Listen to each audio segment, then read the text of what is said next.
Ooh, looks a little rich. Well, guys, a few things to do on this bad boy over the winter. Now that the Supra's in storage.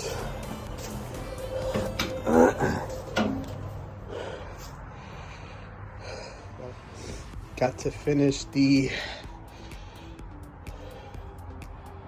exhaust part. So after the mid pipe, the rear section, which is over there. Adding that 3-inch ready muffler to the rear, and need to do the dump tube, and of course the car needs to get tuned. Other than that, she's done.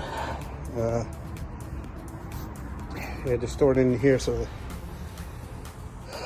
the mice don't get to it over the winter. But yeah, that's it.